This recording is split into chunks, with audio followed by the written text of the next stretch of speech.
ഇന്ന് ഉച്ചക്ക് 12 മണിക്ക് അങ്ങനെ നമ്മുടെ ചങ്ങായി ഷബീബ് വിളിച്ചു പറഞ്ഞു, ഒരു നായി എന്തോ ഒരു കുടുക്ക് കുടുങ്ങിയിട്ട് ഇവിടുന്ന് പിടക്കുന്നുണ്ട്, കൂടെ 2 കുട്ടികളുണ്ട് എന്നാണ്. ഞാനുടനെ നമ്മുടെ പ്രശാന്തൻ മാഷെ വിളിച്ച്. മാഷ് പറഞ്ഞു, ഞാനൊരു കല്യാണത്തിന് പോകുന്നതാണ്, എന്നാലും ഞാൻ എന്ത് ചെയ്യുക, അതുവഴി വരാമെന്നാണ്. മാഷും വൈഫും കൂടി നായിനെ രക്ഷപ്പെടുത്താൻ വേണ്ടി വന്ന്. മാഷ് കല്യാണത്തിന് പോകാനുള്ള തയ്യാറെടുപ്പിലാണ് വന്നത്. അവിടെ എത്തിയപ്പോൾ അതിന് കൂടെ ഒരു മാറാൻ വേണ്ടി ഡ്രസ്സ് എടുത്തിരുന്നു. അതൊക്കെ മാറി നായയെ അതിവിദഗ്ധമായി മാഷ് എന്ത് ചെയ്ത് ഒരായുധം വെച്ചിട്ട് കുടുക്കി. അതിനുശേഷം അതിൻ്റെ കാലും വന്ന് ആ കെണി വേർപെടുത്തി അതിനെ ബിസ്ക്കറ്റും ഒക്കെ കൊടുത്ത് പറഞ്ഞു വിട്ടു. അതിനുശേഷം അതിൻ്റെ കുട്ടികളെ ട്രീറ്റ് ചെയ്തു. കുറച്ച് നേരം മാഷും വൈഫും കൂടി ബിസ്ക്കറ്റൊക്കെ കൊടുത്ത് അതിനെ ഒരു ഹാപ്പി ആക്കി.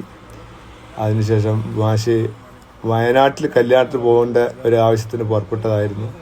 മാഷ് ഒന്ന് ഫ്രഷായി വീണ്ടും ടൂൾസൊക്കെ വണ്ടിയിൽ വെച്ച് ഒന്ന് സെറ്റായി ഒന്ന് മുഖമൊക്കെ കഴുകി വീണ്ടും വയനാട്ടിലേക്ക് യാത്ര തിരിച്ചു.